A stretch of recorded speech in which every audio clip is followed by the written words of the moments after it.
बिस्मिल्लाहिर्रहमानिर्रहीम। अस्सलामु अलैकुम वरहमतुल्लाहि वबरकातुहू। जमालपुर विधानसभा असम्बली हल्के के मजलिस इत्तेहादुल मुस्लिमीन के उम्मीदवार मोहतरम जनाब साबिर काबिलीवाला साहब, शेख नशीन मुतशरीफ फरमा मेरे बड़े भाई जनाब सलीम साहब, गुजरात प्रदेश के एमआईएम पार्टी के तमाम कॉरपोरेटर्स, मेरी इज्जतदार माँ और बहनों, बुजुर्गों, मेरे गयूर नौजवान साथियों, मैं आप तमाम का बेहद शुक्रिया अदा करता हूं कि आपने अपना कीमती वक्त निकालकर आज के इस इंतखाबी जलसे में आपने शिरकत की। मैं आपका दिल की गहराइयों से आपका शुक्रिया अदा करता हूं और यकीनन आप तमाम की यहां पर हजारों की तादाद में मौजूदगी इस बात का पैगाम देती है कि इंशाअल्लाह ताला जमालपुर वार्ड में और जमालपुर विधानसभा में एक नई तब्दीली पैदा होगी, एक नया सियासी इनकलाब लिखा जाएगा और आप तमाम लोगों की मौजूदगी से मैं ये बात जिम्मेदारी के साथ कह सकता हूं कि अब की बार इंशाअल्लाह ताला जमालपुर से मजलिस का उम्मीदवार कामयाब होगा और यहां से भाजपा को हम एक मिलकर एक बुरी शिकस्त उनको देंगे। मैं आपका शुक्रिया अदा करता हूं। 1.5 घंटा मैंने जनाब सलीम साहब और साबिर काबिलीवाला साहब के साथ जमालपुर वार्ड के मुख्तलिफ इलाकों का, गलियों का, अहम मुकामात का हमने दौरा किया। यहाँ के जिम्मेदारों से मुलाकात की, यहाँ के बुजुर्गों से हमने मुलाकात की, यहाँ की हमारी इज्जतदार माँ और बहनों से हमने अपनी बात उनके सामने रखा। यहाँ के गयूर नौजवानों ने इस दौरे में हमारा साथ दिया। मैं आप तमाम का शुक्रिया अदा करता हूँ और मैं शुक्रिया इसलिए भी अदा करता हूँ कि हमारे बुजुर्ग माँ और बहनों ने मुझे जिस मोहब्बत से नवाजा, वो मोहब्बत मेरे लिए कीमती सरमाया है। अल्लाह मुझे जब तक जिंदा रखेगा, मैं उन बुजुर्गों की और हमारी बुजुर्ग इज्जतदार माँ और बहनों की मोहब्बत को अपने लिए एक खजाना समझकर जिंदगी भर उसकी हिफाजत करूंगा। मैं उन माँ और बहनों को यकीन दिलाता हूँ, उन बुजुर्गों को यकीन दिलाता हूँ कि जो मोहब्बत और एतमाद और जो भरोसा आपने मजलिस इत्तेहादुल मुस्लिमीन पर किया, हम इंशाअल्लाह ताला आपके भरोसे को शर्मिंदा होने नहीं देंगे। हम आपकी मोहब्बत की लाज रखेंगे और जरूरत पड़ेगी तो हम अपनी जानों के नजराने भी पेश करके आपकी इस मोहब्बत और शफकत की हिफाजत करेंगे। मैं आप तमाम से इस बात का भी वादा करता हूं कि मैंने जो अपनी आंखों से देखा, जो आपकी जबानों से सुना कि इस जमालपुर वार्ड में बहुत ज्यादा तकलीफ है। यहां पर अंधेरा है, लाइट नहीं है, यहां पर ड्रेनेज का इंतजाम नहीं है, यहां पर रोड नाम की कोई चीज नहीं है। इस वार्ड को मुकम्मल तौर से नजरअंदाज करके रख दिया गया। मैं आपसे वादा कर रहा हूं कि आप 5 तारीख के दिन मजलिस इत्तेहादुल मुस्लिमीन के उम्मीदवार जनाब साबिर काबिलीवाला साहब के हक में वोट देकर इनको अपना नया एमएलए बनाइए। मैंने पहले भी अपने इस जलसे में इस बात को कहा कि जमालपुर से अगर आप साबिर काबिलीवाला को एमएलए बनाएंगे तो साबिर काबिलीवाला नाम का एमएलए होगा, असदुद्दीन ओवैसी आपका खादिम बनकर जमालपुर में काम करेगा। जमालपुर की डेवलपमेंट की जिम्मेदारी मैं ले रहा हूं। आप साबिर भाई को वोट देंगे मगर मैं आपके लिए काम करूंगा और मैं आपसे वादा कर रहा हूं कि आप साबिर भाई को कामयाब करिए। इंशाअल्लाह ताला असदुद्दीन ओवैसी महीने में एक दिन आपको यहां पर दिखाई देगा। आप साबिर भाई को कामयाब करिए। मैं जमालपुर वार्ड को आऊंगा। ये मेरे भाई सलीम भाई का घर भी है, वो मेरा घर भी है। मैं इस घर पर आकर बैठूंगा, जिसको भी जो तकलीफ होगी आप आकर मुझसे मुलाकात करेंगे, अपनी तकलीफ को बयान करेंगे। और अल्लाह ने जो हमको इज्जत से नवाजा है, अल्लाह सुब्हानहू व तआला ने अपने फजल और करम से जो हमको मुकाम अता किया है, हम इंशाअल्लाह ताला उसको इस्तेमाल करेंगे ताकि आपकी तकलीफ को दूर किया जा सके।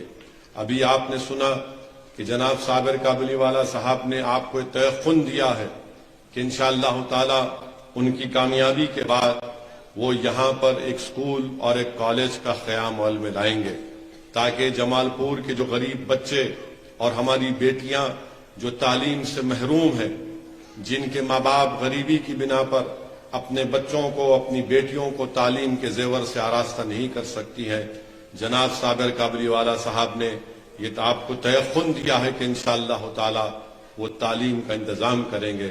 जनाब साबिर काबुलीवाला साहब ने जमालपुर के गरीबों को ये तयख्खुन दिया है, चाहे वो किसी समुदाय के, किसी मजहब के हो, अगर उनको मेडिकल हेल्थ की जरूरत पड़ेगी तो जनाब साबिर काबुलीवाला साहब डिस्पेंसरियों का इंतजाम अपने पैसों से करेंगे ताकि गरीब का कोई बच्चा या बेटी कोई डॉक्टर नहीं होने की बिना पर वो और बीमार ना पड़ जाए, वो गरीबी की बिना पर अगर कोई इसकी औलाद को दवा नहीं मिलती है तो वो खुदा ना खास्ता अपनी जान से महरूम ना हो।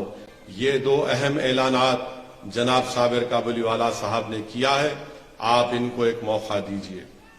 आपने 5 साल यहां पर कांग्रेस पार्टी के एमएलए के काम को देखा, जब कोविड से आप और सारी दुनिया परेशान थी। कोविड की पहली वेव और दूसरी वेव में सबसे ज्यादा अगर कोई तकलीफ का शिकार हुए पूरे मुल्क में तो गरीब जनता मुतासिर हुई, और ऐसे वक्त में यहां पर कांग्रेस का एमएलए जमालपुर से गायब हो जाता है, किसी एक फार्म हाउस में जाकर छुप जाता है, और फिर आज जब चुनाव आते हैं तो आपसे कह रहा है कि मेरे को वोट दे दो। मैं आपको याद दिलाना चाह रहा हूं कि साबिर काबुलीवाला आपके एमएलए नहीं थे, मगर इसके बावजूद भी साबिर भाई ने, जब जमालपुर की जनता कोविड में परेशान थी, ऑक्सीजन के लिए परेशान थी, वो रोजगार के लिए परेशान थी, यहां पर दूसरे प्रदेशों से आए हुए मजदूर परेशान थे, ऐसे बुरे वक्त में साबिर काबुलीवाला ने अपनी जान को खतरे में डालकर आपके दरमियान में रहा। तो इसीलिए मेरी जमालपुर की तमाम अवाम से, जनता से अपील है कि वो आपका विधायक नहीं था तब भी वो आपके दरमियान में रहकर आपकी खिदमत कर रहा था। वो आज अगर आपके दरमियान में आया है और आता रहेगा, अगर आप साबिर काबुलीवाला को अपना एमएलए बनाएंगे तो मुझे यकीन है कि वो आपके भरोसे को शर्मिंदा होने नहीं देंगे। जो आपकी इस असेंबली कॉन्स्टिट्यूंसी में जो काम तकलीफ है, जो तकलीफ बन चुके हैं, उन तकलीफ को दूर करेंगे। जनाब साबिर काबुलीवाला साहब ने जिक्र किया कि यहां पर फैक्ट्रियां बंद हैं, 5 साल का अरसा इनको मिला है, तुमने कौन सी टेक्सटाइल की फैक्ट्री को खोला बताओ। आज साबिर काबुलीवाला साहब अपनी कोशिशों से एसटीपी 35 MLD का इंशाअल्लाह ताला, अगर मैं गलत नहीं कह रहा हूं साबिर भाई, तो 35 MLD का एसटीपी नवंबर के आखिर में इंशाअल्लाह ताला वो एसटीपी या दिसंबर में शुरू हो जाएगा। आप अंदाजा लगाइए कि अभी एमएलए नहीं है साबिर काबुलीवाला, मगर उनका कमिटमेंट है, उनका इखलास है, ये उनकी आपसे मोहब्बत है कि वो एमएलए नहीं है तब भी जमालपुर की जनता को उनका हक दिलाने के लिए साबिर काबुलीवाला मेहनत कर रहा है। और इसी एसटीपी के लिए जब साबिर काबुलीवाला ने मेयर से मुलाकात की तो ये कांग्रेस और दिल्ली के मुख्यमंत्री, जिसको मैं छोटा रिचार्ज कहता हूं, ये दोनों मिलकर मीडिया में न्यूज डाले कि देखो भाजपा से जाकर बात किए। जमालपुर की जनता की फैक्ट्रियों को खुलाने के लिए अगर मुझे और साबिर काबुलीवाला साहब को नरेंद्र मोदी की गाड़ी के सामने सोना पड़ा तो हम सो जाएंगे, मगर जमालपुर में इंसाफ कराएंगे। और अगर जमालपुर की जनता की फैक्ट्रियों को खुलाने के लिए गुजरात की किसी भी सरकार के मुख्यमंत्री के पास जाकर मिलना है तो अब की बार साबिर काबुलीवाला अकेले नहीं जाएंगे, ओवैसी भी साथ जाएगा ताकि यहां की फैक्ट्रियों को खुलाया जाए। हमको काम लेना है सरकार से, और काम लेने का टैलेंट होना चाहिए।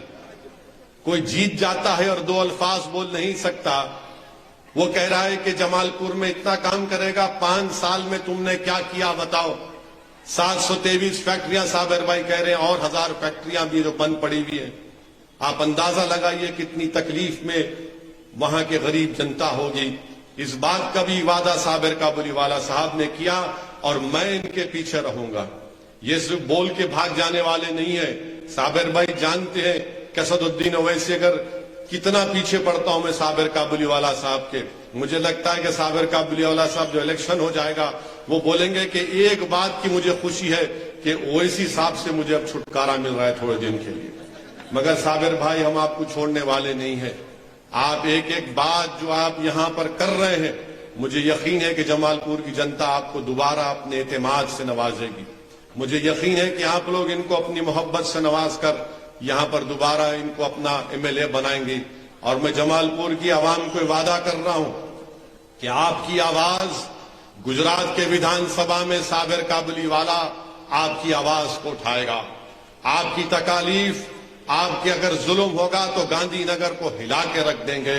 और मैं आपसे वादा कर रहा हूं कि आपकी आवाज को असदुद्दीन ओवैसी भारत के पार्लियामेंट में भी उठाएगा। जमालपुर के गरीबों के इंसाफ की आवाज इंशाअल्लाह ताला असदुद्दीन जमालपुर की आवाज पार्लियामेंट में भी उठाएगा। आप मुतमईन रहेंगे। ये कांग्रेस पार्टी से अब कुछ नहीं होने वाला है। ये कांग्रेस पार्टी आप देखना 2024 में इनके खाली 24 MP आएंगे।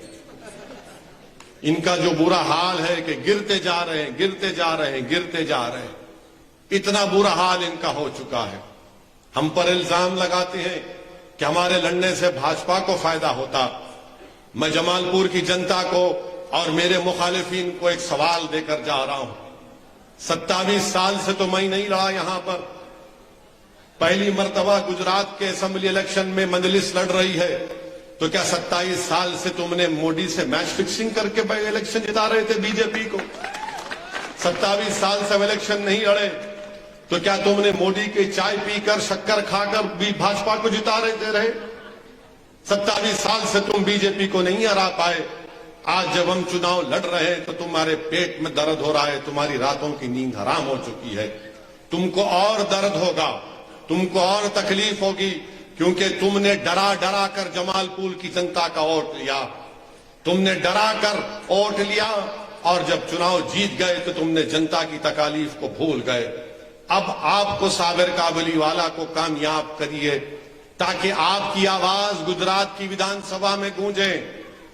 आप अपने दिल पर हाथ रखकर सोचिए कि भारत की पार्लियामेंट में मजलिस इत्तेहादुल मुस्लिमीन के 2 MP हैं और जब अल्लाह के फजलो करम से नबी करीम सल्लल्लाहु अलैहि वसल्लम के सदक़े तुफ़ैल में मैं या इम्तियाज जलील जब भारत की सबसे बड़ी पंचायत में खड़े होकर 6-7 मिनट के लिए बोलते हैं, मैं आपसे सवाल कर रहा हूं, जब हम खड़े होकर 5-6 मिनट की तकरीर करते हैं तो क्या आपको महसूस नहीं होता कि हाँ, ये जो दीवाना जिसको लोग इल्जाम लगाते हैं वोट काटने का, ये दीवाना जब खड़े होकर पार्लियामेंट में आपके बारे में बोलता है तो हर आदमी ये कहता है कि हाँ, ये जो अपनी जबान से अल्फाज निकाल रहा है ये हमारी तकालीफ को बयान कर रहा है, ये हमारी नाइंसाफी को भारत की पार्लियामेंट में उठा रहा है, ये इंसाफ के लिए लड़ रहा है। अरे बताओ फिर कौन तुम्हारी जबान में बोलता है?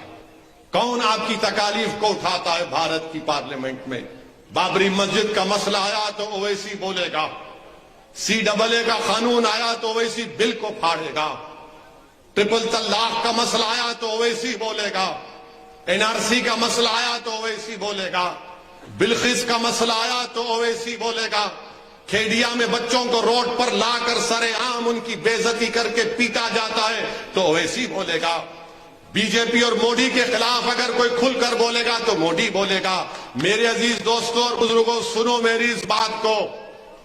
जब सब खामोश बैठते हैं, हम पुकार पुकार कर लड़ते हैं।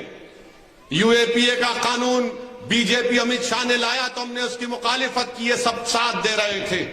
तो मेरी जमालपुर की आवाम से, गुजरात की जनता से अपील है कि जो खामोश रहते हैं उनका साथ मत दीजिए, जो आपके लिए लड़ते हैं पुकारते हैं उनका साथ दीजिए। क्योंकि ये कांग्रेस पार्टी और वो छोटा रिचार्ज ये समझते हैं कि हम खामोश रहेंगे तब भी आप उनको वोट देंगे, क्योंकि वो जानते हैं कि भाजपा के डर से आप उनको वोट देंगे।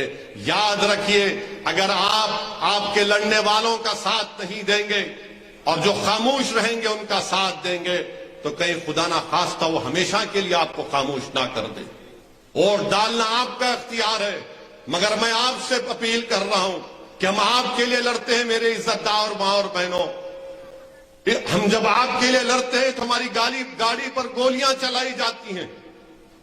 हम आपके लिए लड़ते हैं तो कोई दिन ऐसा नहीं जाता जब मुझ पर झूठे इल्जाम नहीं लगा दिए जाते। मगर मैं किसी की परवाह नहीं करता, क्योंकि मेरा यकीन है कि मेरी इज्जत और मेरी जिल्लत का फैसला करने वाला यह कांग्रेस और दूसरी पार्टियां नहीं है, वो अल्लाह सुब्हानहू व तआला है।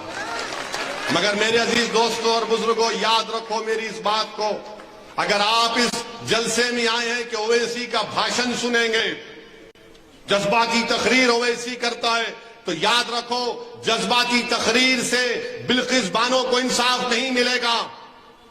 जज्बाती तकरीर से 723 फैक्ट्रियां नहीं खुल जाएंगी। जज्बाती तकरीर से जमालपुर वार्ड में लाइट का इंतजाम नहीं होगा। जज्बाती तकरीर से जमालपुर की गरीब जनता से इंसाफ नहीं होगा।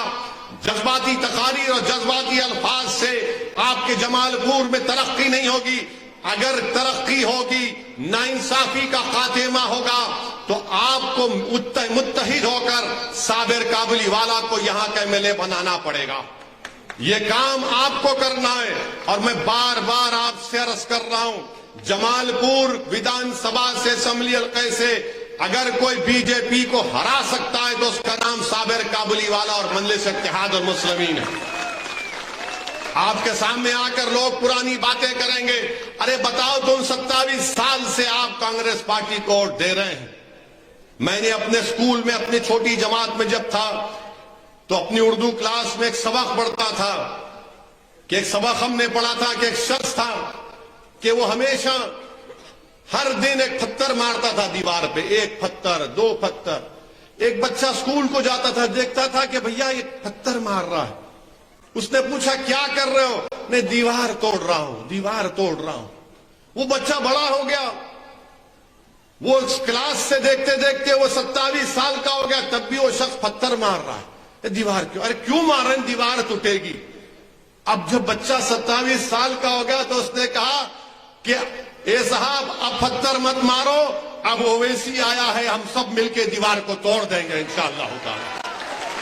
अब ये कब तक पत्थर, एक एक पत्थर तो गिरती नहीं है दीवार ये, क्योंकि आप पत्थर मारते हैं, पीछे से कांग्रेस उस दीवार को मजबूत करते रहती है भाजपा की। आप तो पत्थर के दीवार गिर जाएगी, दीवार नहीं गिरेगी, दीवार नहीं गिरेगी। याद रखना मेरी बात को। कितने सीट हम लड़ रहे? 14 सीट लड़ रहे। आज एक हमारे उम्मीदवार को बापू नगर से कांग्रेस ने उसको खरीद लिया, उसको खरीद लिया और मालूम हुआ कि उसको 25 लाख या 20 लाख मिले उस पागल को। उसने 20 लाख या 25 लाख में अपने जमीर का सौदा कर लिया। अब कांग्रेस पार्टी बोलती कि ओवैसी के लड़ने से इनको फायदा होता है, तो कांग्रेस पार्टी एक्सपर्ट है, माहिर है खरीदने में और अपने आप को बेचने में, खरीदने में और बेचने में। यहां खरीदे, चुनाव के बाद मोदी के आगे झुक जाएंगे कि पप्पा जी हैं आप हमारे। अब इन दोनों को भाजपा को अल्पसंख्यक समाज से कोई मोहब्बत नहीं है। आपको याद होगा मोदी ने सद्भावना रैली निकाली थी, याद होगा 2012 में शायद सद्भावना रैली निकाली थी। उसमें किसी एक साहब आकर उसको टोपी पहनाना चाह रहे थे। हाँ कौन से? GMDC ground. हाँ जीएमडीसी ग्राउंड में बेंजी कह रहे हैं, तो सब खुश हुए, अरे मोदी को टोपी दे रहे हैं। मगर मोदी ने क्या किया? आपको टोपी पहना दी, एक कैंडिडेट नहीं। तो ये इनका मामला है। ना भाजपा टिकट देती है, उनको मतलब ही नहीं है। अब इनको क्या तकलीफ है कि बापू नगर में जो हमारा जलसा हुआ था, हजारों की तादाद में अल्हम्दुलिल्लाह जनता आई है, तो इनको लगा कि नहीं कुछ करते हैं, आपने उसको खरीद लिया। तो हमारे पास जमीर फरोशों की कमी नहीं है। मीर जाफर मीर सादिक कौन थे? टीपू सुल्तान को शहीद करने वाले कौन थे? इमाम हुसैन को करबला में शहीद करने वाले कौन थे? कौन थे? यही तो लोग थे, यही फितरत के लोग थे जो अपना जमीर बेच चुके थे, जो करबला के मैदान में इमाम हुसैन के साथ नमाज भी पढ़ते थे और उन पर तलवार भी चलाते थे। यही तो लोग हैं। ये जमीर फरोश हमारे ही सफों में है। इन जमीर फरोशों को हमको पहचानना है। और वो दीवाना जो है चंद लाख में अपना जमीर बेच दिया। मगर याद रखो, कांग्रेस पार्टी अभी बापू नगर का पिक्चर बाकी है। अभी बापू नगर का पिक्चर बाकी है। तुमने जो बिकता था उसको खरीद लिया। मैं बिकने वाला नहीं हूं। मैंने अपने आप को बेच दिया नबी करीम सल्लल्लाहु अलैहि वसल्लम की गुलामों के गुलामी के लिए। तो जो बिकता है तुमने उसको खरीद लिया, जो नहीं बिकता उस पर इल्जाम लगाओ, ये फुला टीम, इसके लड़ने से ऐसा होगा। अरे तुम्हारा राहुल गांधी अमेठी हार गया, मैं लड़ा था क्या? तुम्हारा राहुल गांधी अमेठी लड़ा था, बल्कि मैंने कहा था आओ प्यारे तुम अमेठी मत लड़ो, अब राहुल गांधी को हैदराबाद से लड़ा लो, जमानत मैं जब्त कराऊंगा इंशाअल्लाह, अल्लाह कराएगा। ये कांग्रेस का गुरूर है। वो कभी भी आपको ताकतवर नहीं देखना चाहते। अच्छा बताओ, कहां अहमद पटेल के बेटा और बेटी कांग्रेस में हैं? तुमने देखा अहमद पटेल जिसने अपनी जिंदगी कांग्रेस के लगा दी, कहां है? क्या तुमने देखा वो जिनके अल्पसंख्यक समाज मुसलमानों के कांग्रेस के पुराने नेता थे, उनकी औलाद कहां है? माधव सिंह सोलंकी का बेटा एमएलए है, वो कहां बताओ? बोले नहीं जरूरत नहीं है। तो इनका मतलब एक ही है कि दबाओ इन लोगों को। ये कभी भी अगर इनको डर इस बात का है कि अगर मजलिस आपको सियासी लीडर बना देगी, तो उनको डर इस बात का है कि हमारी दुकानदारी खत्म हो जाएगी। कांग्रेस पार्टी इंशाअल्लाह ताला तुम्हारी दुकानदारी अल्लाह खत्म करेगा। अब तुम देखना, यहां से तुम्हारी बर्बादी का आगाज हो चुका है। तुम ये समझते हो कि दौलत के बिना पर तुम खरीद लोगे। अरे जो यजीद के चाहने वाले हैं, जो मीर जाफर और मीर सादिक हैं, वही बिकेंगे। जो आका के गुलामों के गुलाम हैं, वो अपनी जान को निछावर करेंगे, मगर दुनिया उनको कभी नहीं खरीद पाएगी। हमको सिखाया गया था, मेरी मां ने, मेरे बाप ने मुझे सिखाया कि तुम उनकी उम्मत हो जिनको कहा गया था कि एक हाथ में अगर चांद एक हाथ में सूरज रख दोगे, तब भी उन्होंने कहा था कि हम राय हक से मुंह नहीं मोड़ेंगे। जो बिकता है दौलत पर वो बिकेगा। मैं बिकूंगा जरूर, मैं तुम्हारी मोहब्बत पर बिक चुका हूं जमालपुर की जनता। मैं हमारी इज्जतदार मां और बहनों को पैगाम देना चाहता हूं कि आपने मोहब्बत से जो मेरे सर पर हाथ रखा, जो आपने मुझे अपने दोनों हाथ अपने सर पर रखकर कहा कि बेटा जा, तू हैदराबाद से आया है, तू फिक्र मत कर, जमालपुर में हम तुम्हारा साथ देंगे। तो मैं हैदराबाद से आया हूं, वो हैदर कर्रार की सरजमीन, ये अहमद मुश्तबा की सरजमीन है इंशाअल्लाह ताला। ना हैदर अहमद से जुदा है। मेरे अजीज दोस्तों और बुजुर्गों, याद रखो आप मेरी इस बात को कि कोई पार्टी नहीं चाहती कि आप एक सियासी ताकत बन जाए। कोई नहीं चाहते। कौन चाहता है? जो गुलामी करेंगे, जो उनकी आंख में आंख नहीं डालेंगे, जो अपने आंखों को झुकाएंगे और हाथ बांधकर गुलामों की तरह कहेंगे हे भाई कुछ नहीं निकलेगा, हम वो गुलामी नहीं करेंगे। ये मुल्क हमारा था, है और रहेगा। ना हम मोदी से डरेंगे, ना हम आरएसएस से डरेंगे, ना हम कांग्रेस के बातों में आएंगे। अब 27 साल से आपने भाजपा से मिलकर भाजपा को कामयाब किया। अब क्योंकि एक नई शुरुआत मजलिस इत्तेहाद और मुस्लिमीन कर रही है, इसीलिए कांग्रेस पार्टी और भाजपा को तकलीफ हो चुकी है। मुख्तलिफ तरीकों से वडगाम में वडगाम में हमारा कैंडिडेट, उसको डराया जा रहा है, उसके घर पर लोग जाते हैं। हमारा दलित कैंडिडेट है वडगाम से, कौन डरा रहा है? कांग्रेस पार्टी। क्यों इतना डर रहे हैं भैया आप? जमहूरियत है, इलेक्शन लड़ने दो। अरे हम तो 14 लड़ रहे थे, तुमने एक को खरीद लिया तो 13 बाकी हैं। 182 है ना गुजरात की विधानसभा में, कितने हैं? 182। 13 माइनस करो, कितने रहते? कितने रहते? कितने रहते? कितने? जोर से बोलो। 169 रहते। लड़ो ना 169 पे, हराओ बीजेपी को, पूरे जीत जाओ, सरकार बना लो। मगर उनको 169 की फिक्र नहीं है, उनको ये फिक्र है कि हरा झंडा लेकर जो ये दीवाने बच्चे दौड़ रहे हैं आज जमालपुर में, अगर ये कामयाब हो गए तो हमेशा के लिए उनकी सियासी दुकान, जो आपको डरा कर इस्तेसाल करते थे, एक्सप्लॉइट करते थे, खत्म हो जाए। अब वो तुम्हारा डराना, तुम्हारा एक्सप्लॉइटेशन खत्म होगा। अब ये दूसरी पार्टी भी है, एक छोटा रिचार्ज, हम गारंटी कार्ड दिए। अच्छा, जो तुमने कार्ड दिया, ये तो बताओ कि बिल्किस बानो पर, वो पूछो उन लोगों से, बिल्किस बानो पर तुम्हारा दिल्ली का मुख्यमंत्री क्यों नहीं बोलता? आप बोलो, बिल्किस बानो पर बोलना चाहिए, नहीं बोलना चाहिए? बोलना चाहिए, जोर से बोलो, बोलना चाहिए। वो नहीं बोलेंगे, बोलेंगे नहीं, बिल्किस पे नहीं बोलेंगे, हम स्कूल पे बोलेंगे। अच्छा, तो यूनिफॉर्म सिविल कोड पे बोलो, नहीं उस पे भी नहीं बोलेंगे। डिस्टर्ब एरियाज एक्ट पर बोलो, वो अभी नहीं बोलेंगे। तबलीगी जमात पर सबसे पहला इल्जाम लगाने वाला ये दिल्ली का छोटा रिचार्ज। जब तबलीग कोविड चल रहा था तो तबलीगी जमात पर इल्जाम लगा दिया गया और बाद में कोर्ट ने उसको खारिज कर दिया। माने दिल्ली में कोविड की लिस्ट आती थी कि इतने लोगों को कोविड हुआ, इतने तबलीगी जमात के लोगों को कोविड हुआ। आज वो आकर बोल रहा है, मैंने काट दिया, काट दिया, काट दिया। मेरी इज्जतदार मां और बहनों, पहचानो आप इन लोगों को। हम आपसे एक ही बात की अपील कर रहे हैं कि आप एक मर्तबा मजलिस इत्तेहादुल मुस्लिमीन को मौका दो।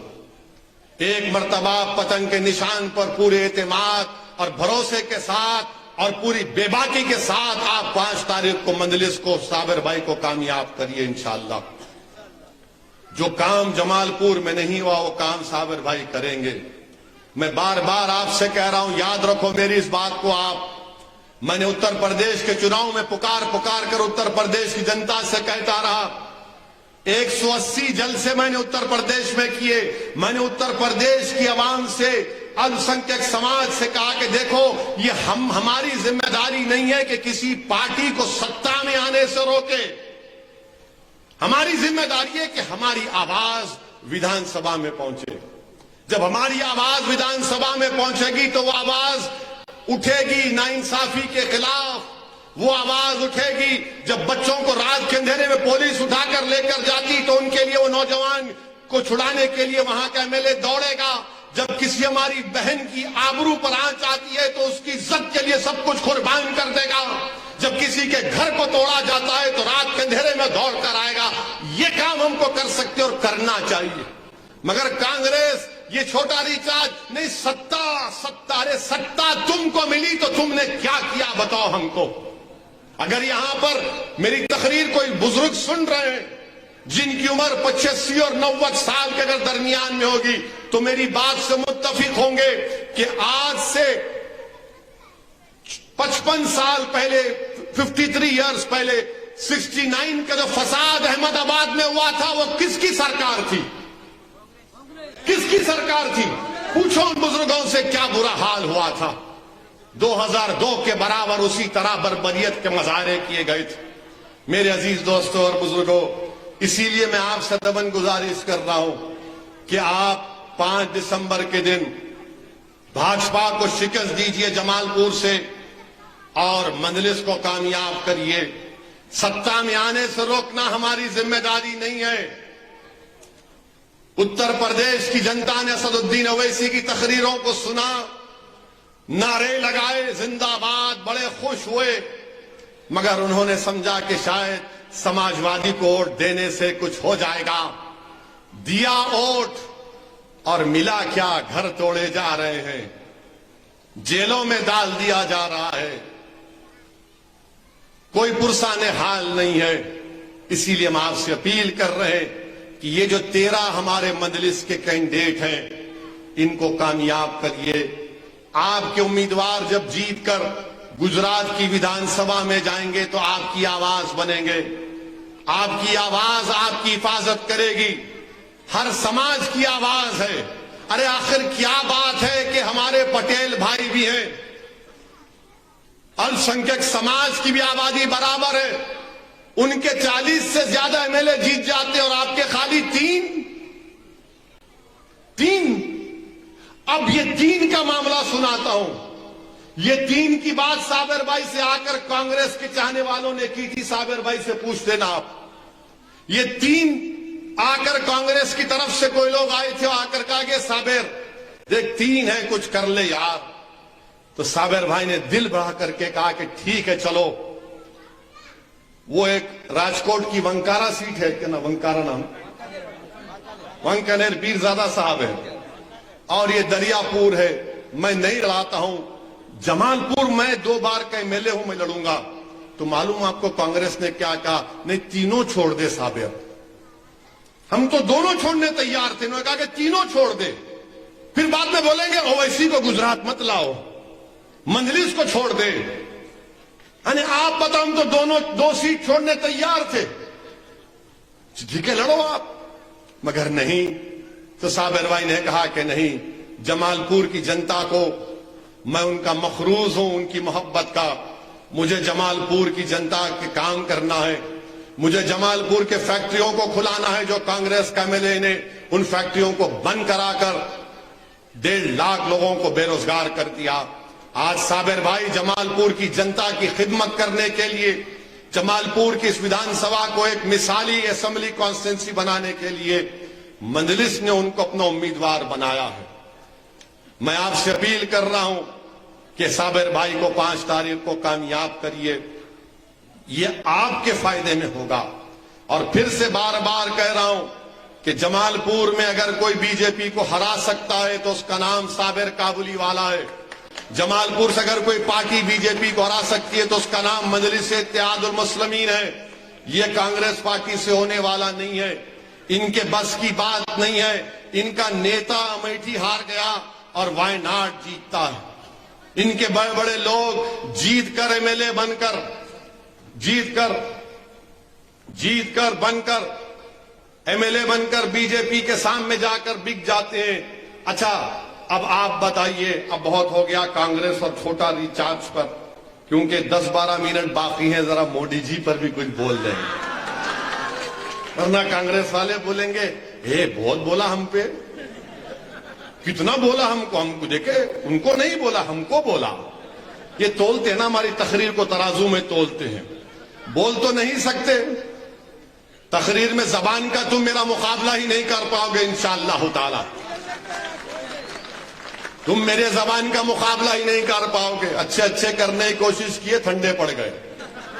ये अल्लाह का करम है, ये सदका नबी करीम सल्लल्लाहु अलैहि वसल्लम का, ये सिर्फ अल्लाह का फजल और करम है। यसदुद्दीन ओवैसी की कोई इसमें कुछ नहीं है। मेरे अजीज दोस्तों और बुजुर्गों, अब बीजेपी पे आ जाइए। बीजेपी के तरफ से भारत के प्रधानमंत्री ने क्या कहा? मैंने गुजरात को बनाया,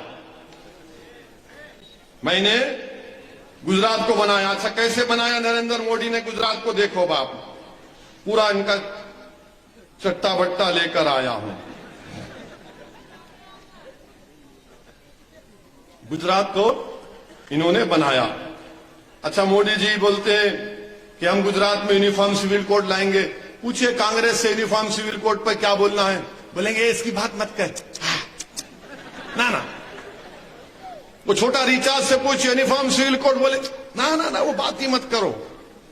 अच्छा, मोदी जी ने क्या किया? गुजरात को आपने बनाया। तो गुजरात में आपको मालूम होगा कि जो खवातीन बच्चियां जो कभी स्कूल अटेंड नहीं किए, 30 में से गुजरात को 19 नंबर मिले। 30 में से 19 नंबर मिले। अब आप बताइए, इन्फेंट मोर्टेलिटी रेट यानी जो बच्चे पैदा होकर मर जाते हैं, 30 में से 19 नंबर गुजरात को। देखते रहिए। स्टंटेड चिल्ड्रन, वेस्टेड चिल्ड्रन यानी जो बच्चे जो उम्र जो उनका वेट होना चाहिए, उसमें गुजरात का नंबर क्या है? 30 में से 29। मोदी जी बोलते मैंने गुजरात को बनाया। अंडरवेट चिल्ड्रन है। अच्छा, ग्रॉस एनरोलमेंट रेशियो, जो बच्चों का एनरोलमेंट स्कूल में होना चाहिए, 30 में से 23 नंबर। हायर एजुकेशन में जो 18 से 23 साल के होते हैं उनका ये नंबर। अच्छा, जो हायर सेकेंडरी में 11 से 12वीं जमात के बच्चे हैं, कितना नंबर दिया गया गुजरात को? 30 में से 24। मोदी जी अब आप बताइए ये क्या है? कितने उर्दू मीडियम के स्कूलों को बंद करके रख दिया गया? इसका कोई जवाब नहीं है। फिर भी मोदी जी बोलते हैं कि मैंने गुजरात को बनाया। मोदी जी, आपने गुजरात को नहीं बनाया, आपने जरूर मोरबी के ब्रिज को बनाया था।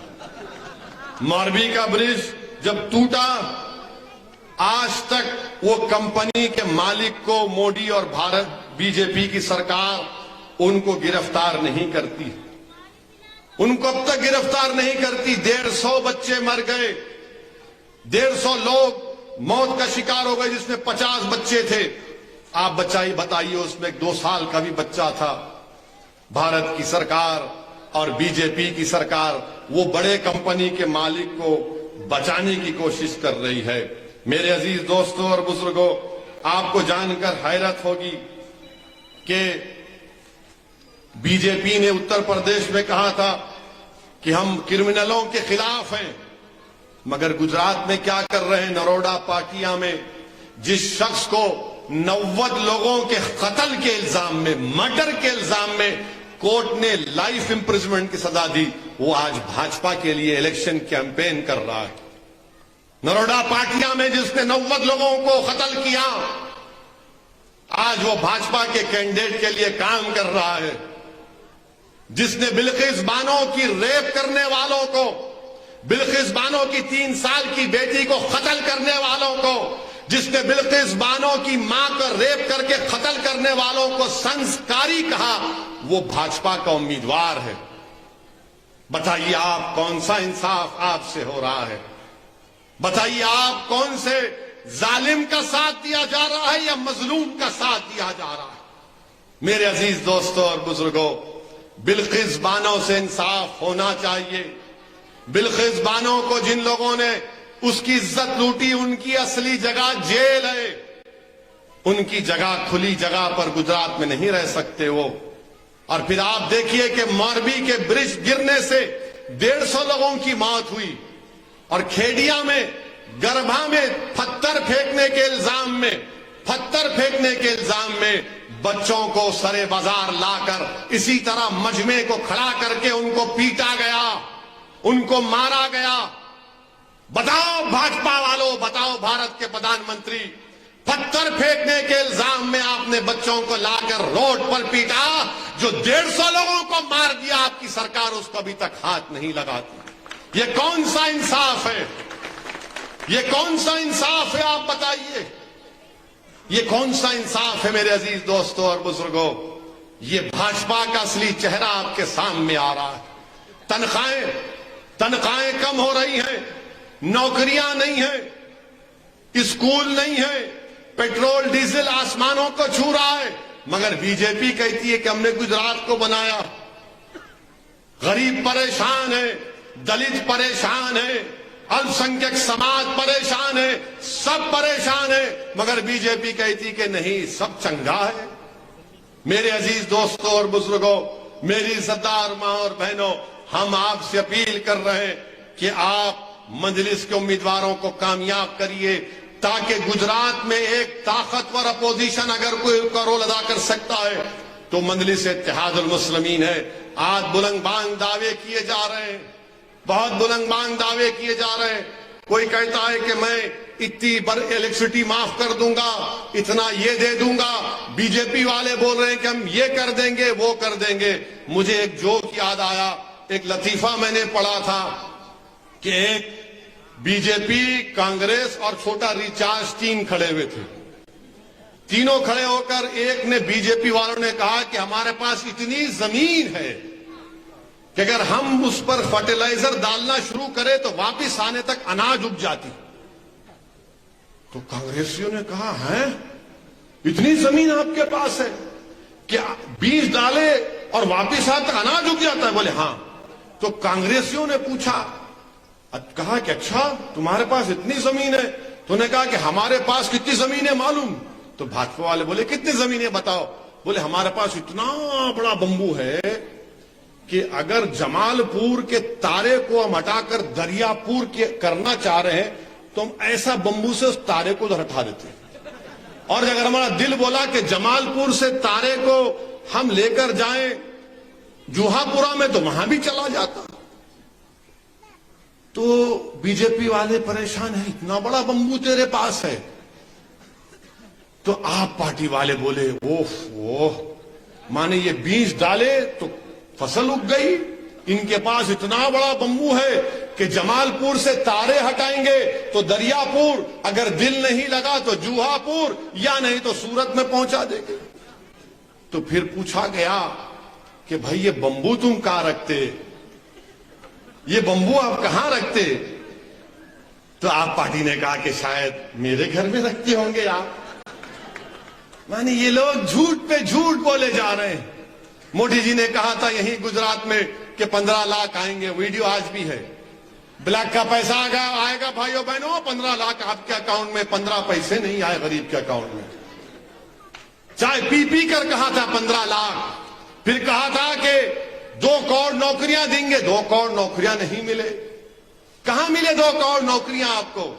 तो भारत की जनता को और गुजरात की जनता को ये लंबी लंबी छोड़ने वालों की बातों को याद रखना चाहिए, याद रखना चाहिए।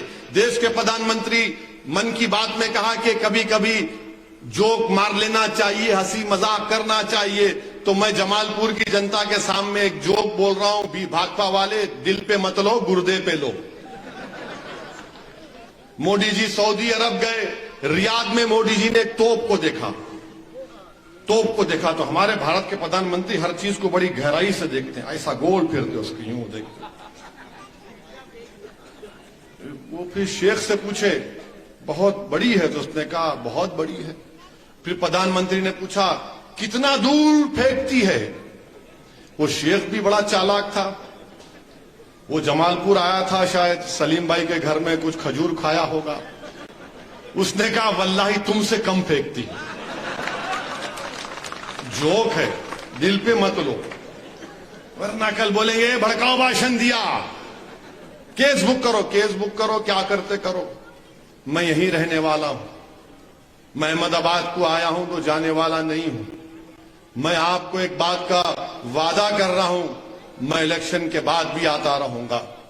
अल्लाह मुझे जब तक जिंदा रखेगा मैं गुजरात की सरजमीन को आता रहूंगा। और अगर आपने मुत्तहिद होकर जनाब साबिर काबुलीवाला को अपना एमएलए बना दिया इंशाअल्लाह, तो महीने में एक मरतबा मैं आऊंगा, सलीम भाई के घर में बैठेंगे। कभी एक हफ्ता सलीम भाई के घर में, तो दूसरा बहरामपुरा वार्ड में, तो कभी दूसरे तीसरे वार्ड में बैठेंगे और पूछेंगे कि साबिर भाई ने क्या काम किया बताओ। मेरे अजीज दोस्तों और बुजुर्गों, ये लड़ाई आपकी लिए हम लड़ रहे हैं।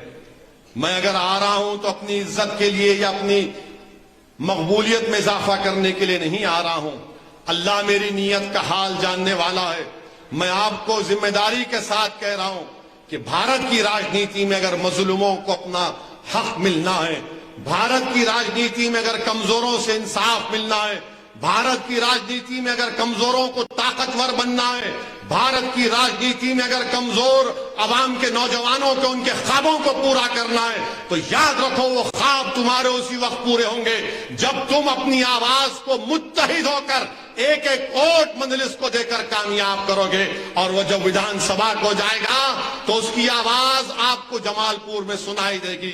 जब साबिर काबुलीवाला गुजरात की विधानसभा में खड़े होकर आपके इंसाफ के लिए लड़ेगा और पुकारेगा तो आपके दिलों को कानों तक आवाज आएगी, तो आप कहेंगे कि हाँ, ओवैसी ने सही कहा था कि हमने ऐसे शख्स को अपना मेले बनाया जो सरकार के सामने खड़े होकर बेखौफ होकर जमालपुर की जनता के इंसाफ के लिए लड़ रहा है।